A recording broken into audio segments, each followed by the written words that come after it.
Hello and welcome back to another Uncle Tat's Creative Shack video. This LEGO review video is on the Fantastic Beasts set, Newt's Case of Magical Creatures. That is set number 75952. Includes 694 pieces, 4 minifigures, a couple of different creatures, and an even tinier little creature, the Niffler, which we'll all take a look at the minifigures later. Just wanted to show you the box, the contents. There's the box itself. It's got some great imaging on here.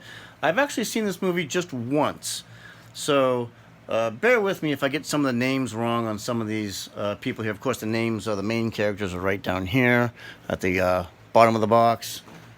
But there's the back of the box showing you all the different things that you can do and how the actual case opens up. We'll get on all to that.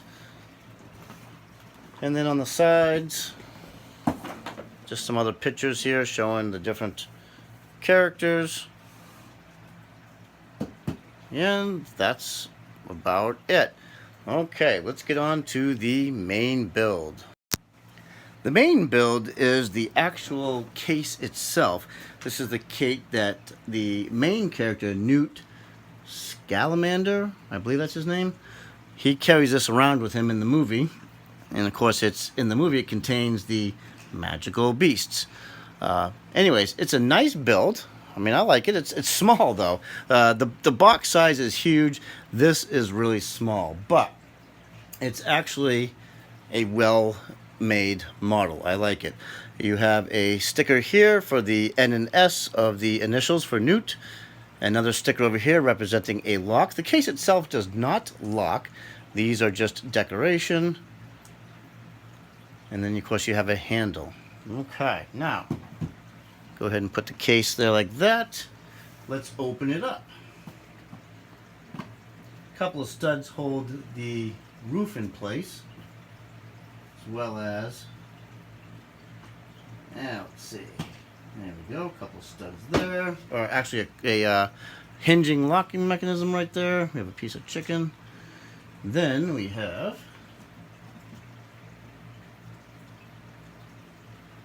okay, so in the movie, you're able to actually traverse down into this case using a ladder, as they provide for you right there, into, I guess, just the magic of the case itself. The fact that all these beasts are hidden inside here. Let's go ahead and zoom in on you to see some more of the fancier stuff. So this would be the main hut itself as Newt goes down into the case. The hut has a couple of stickers here on the side to represent, you know, some wooden textures.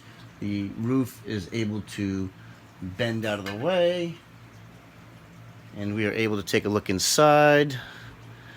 There is a sticker. I'm going to try to get my hand out of the way. There's a sticker here of a girl, and if you watch the movie, you'll know the meaning of that. Over here, let's see on the other side. Can we see? No, we're out of focus here. There we are. On this side, there are some potions. There's a green one and a blue one. And that's about it. There's nothing too funky inside that house. Let's back up a little bit. We'll go ahead and close that down. You can pose a minifigure in there, though. It will hold the minifigure. Off to the side here. Let's get that down. You have looks like a grooming area that you could groom Frank the hawk in. You can lure him into place by using this chicken leg piece. There's a part for a sink. You've got a hairbrush. You've got looks like a meat cleaver.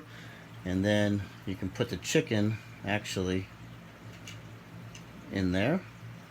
Well, I guess it would hold at some point. Anyway, there you go. And then, of course, just some other decoration over there. Not exactly sure all that, but somehow you could manage to get your Frank to come into play. It's hard to get the creatures and the assembly all together because the creatures are very large. Let me zoom this back out again so you can see what I'm talking about. The creatures themselves are pretty large in comparison to the case, and that's just, that's Lego doing what they need to do to keep the parts count down and to, make it affordable. If they were to make this case actual size, it would be insanely large and very expensive. Over here on the other hingeable area, we'll zoom in on that one. You have,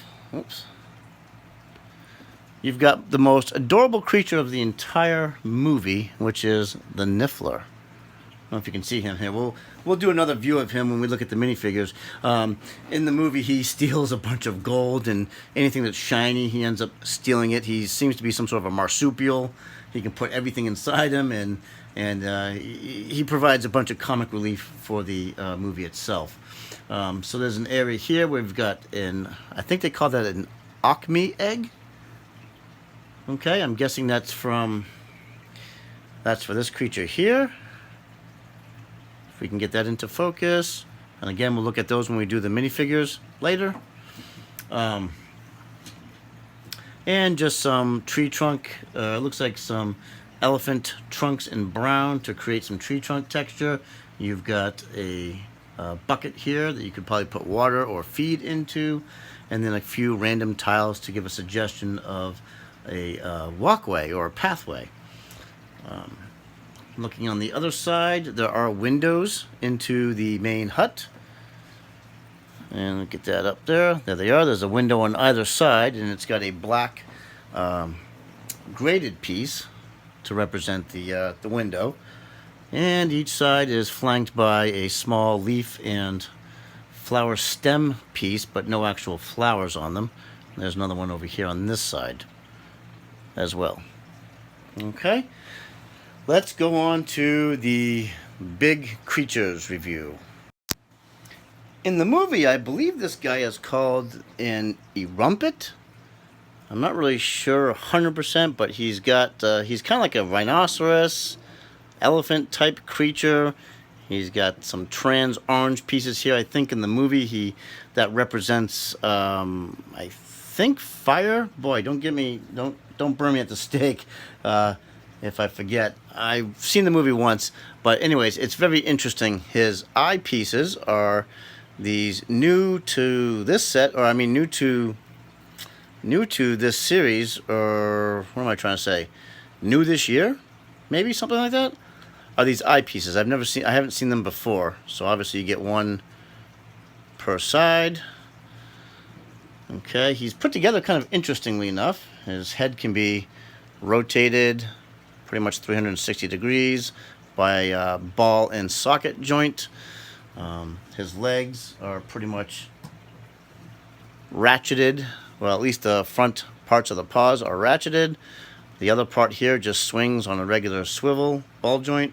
Same with the back legs. And just locks into place there. Okay, so not too much else to talk about with him. He was kind of Lego did the best they could, I guess, as far as getting the correct shapes. Looks fairly appropriate to the movie. So, yeah, he's an interesting build. Let's move on. Now this next build, I believe this thing is called an Ock Me. I could be wrong, but I think that's the name of it. This gray plate on the bottom is just used for display, demo purposes only. It does not come with the set. But because he is able to flex like this, and this is how the creature is in the movie, you can't display that without having him on some sort of a secure base. So I've gone ahead and just done that. So anyways, that doesn't come in the kit. But he is very flexible. He can be put into pretty much any position. As you can see there, he's very front heavy. He'll tip forward. Lots of ball and socket joints to make up the spine. These head pieces for him and the Frank that we'll show next are really some amazing printing on these heads. The eye is just really great. They've got printing on the top. They've got printing on this angle piece here, printing in here. it's matched on both sides. So printing there, printing there, printing on the top. That's all print, no stickers for this. And then his mouth, which can be opened up like that. And he's got a tongue-like structure on the inside.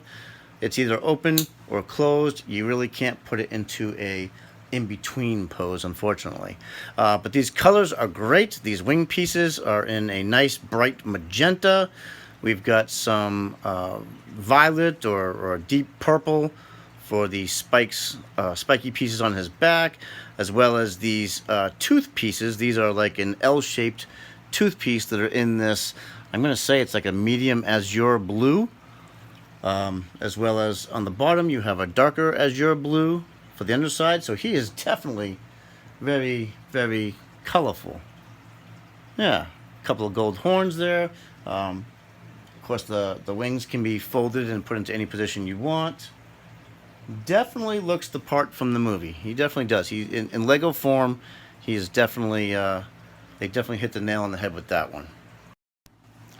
Rounding out the large creatures in this set, we have, again, I believe his name is Frank. He's this eagle sort of hawk thing, kind of the star of the show when it comes to the creatures.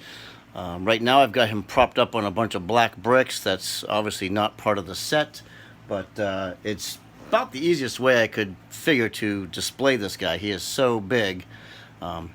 Really nice wings. They're very similar to the other creatures, except they're a little bit longer and skinnier. They've got a nice, I'll try to get a higher shot of him. They have a nice gold paint application on their sides. He's gold abound with, we'll get into his, yeah, there's his head. Now, much like the other head of the I think it was the Ock Me, he's got the printing again, just on the sides. No printing on the top, but he does have it on the sides. He's got a gold application for the nose. Excuse me. And there's the other side of the head there. The mouth is wide open. It only has an open or closed feature. It doesn't have anything in between. Down here we have these multi-positionable, multi-posable talons. Okay, with the back there, so you can see them a little bit better. They use a gold, or at least a goldish color, bullion piece on the side there. I'm seeing if I'm saying that right. This piece right here, often used for money or chocolate. On the side there, you can see that there's obviously a Technic ball and socket joint there, and another one on the bottom to give you, absolute range of motion. And of all the creatures, this one is the only one that has stickers applied to him. He's got stickers here, just behind the head. See if you can see that. It's like a gold, I'm trying to get that into the camera there. It's like a gold feather pattern, and another similar sticker to the back, also a feather pattern. Okay, so yes, and then he's got these pieces in the back, which I don't know if that's it's not a lasso piece, maybe it's a whip piece of some sort, to create the back feather structures. And of course these are in, the white, some feather back there. He has some additional movement back here via clip. There's a clip and a bar assembly. Let's see if I can get that to, there we go.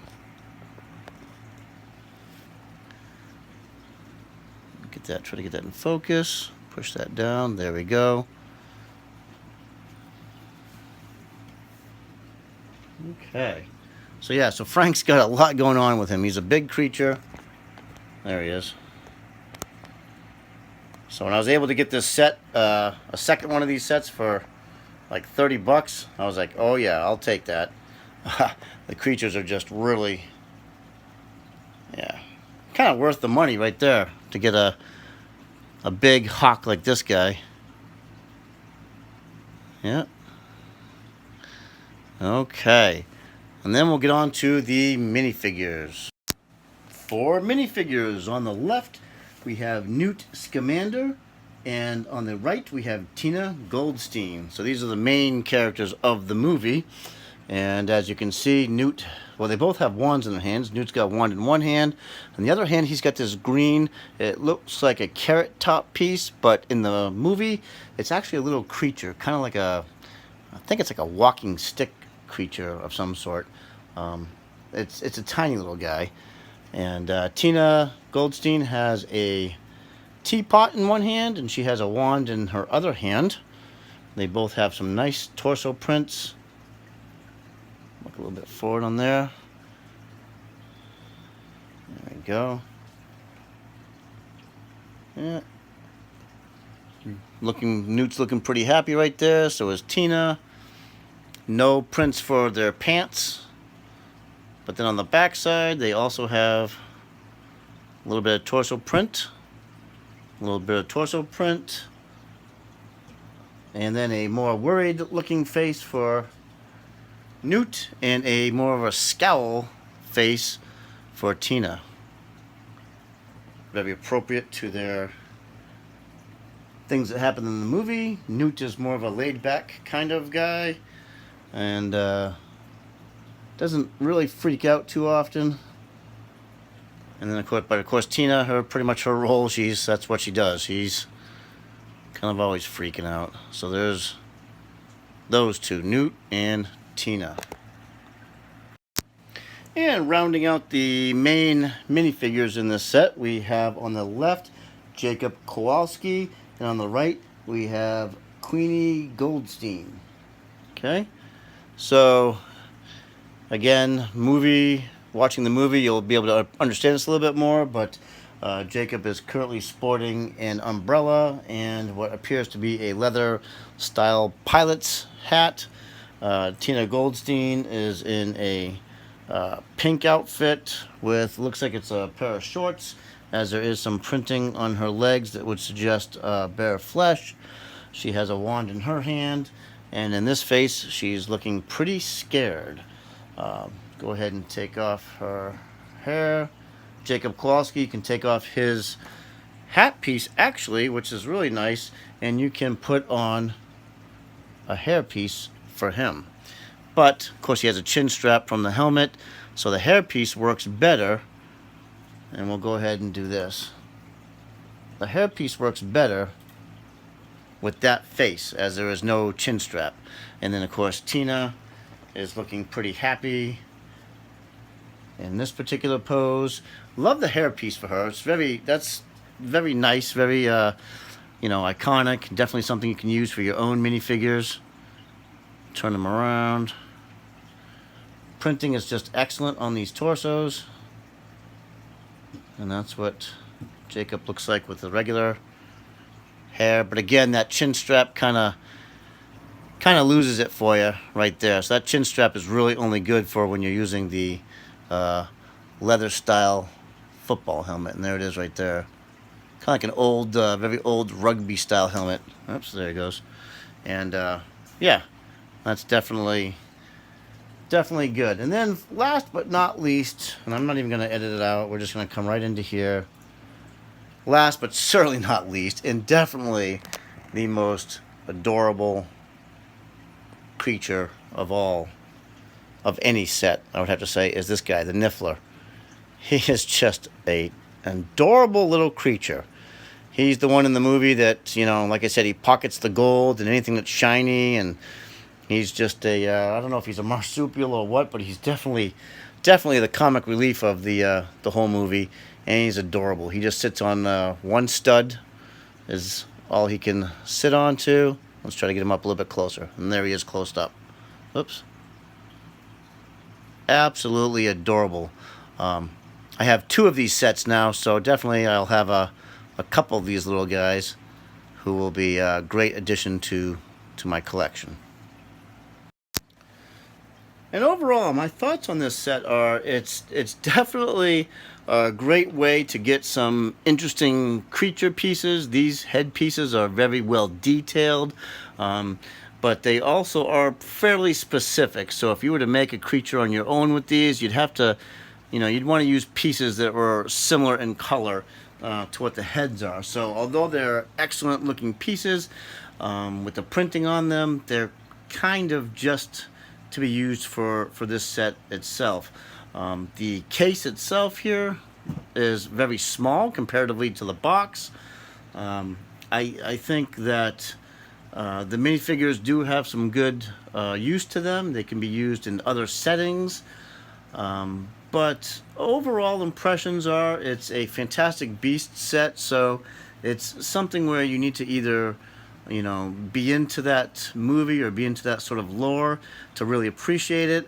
I don't think it's necessarily for everybody, because it's definitely one of those sets where if you haven't seen the movie, you're going to be lost as to what exactly is going on here with the teapot, and who's this and who's that. There's a lot of stuff here that's left up to you have to see the movie. So originally it retailed for $50. I was able to get this second copy of one for only $30. Definitely at 694 pieces. I mean, $30 is a steal. It's I think it's great that the case does have a lot of generic random pieces in them. Some brown, some light tan, some dark tan. Generic pieces that could be used for any other build. The ladder is definitely a generic piece. So there are other applications that you can use for this particular set, but otherwise it's pretty much a fantastic beast set. So if you're not into that movie or you're not into the Wizarding World, I don't recommend spending a lot of money on it. But if you are at least interested in the creatures, especially these two, the Rum Pit or whatever, to me is kind of a throwaway. It's not really something that's a have. And if you ever wanted to make one that's a little bit more screen accurate, you'd have to use a ton more pieces. Otherwise, these two definitely do a job at representing their movie counterparts. So I'm happy with the set. I went out, I got two of them, so I'm definitely happy with the set. But again, if you're not into Fantastic Beasts or the Wizarding World, I'd pass on this. But thank you for watching. Thank you for sticking through this long review. I really appreciate it, and I'll see you next time. Bye-bye.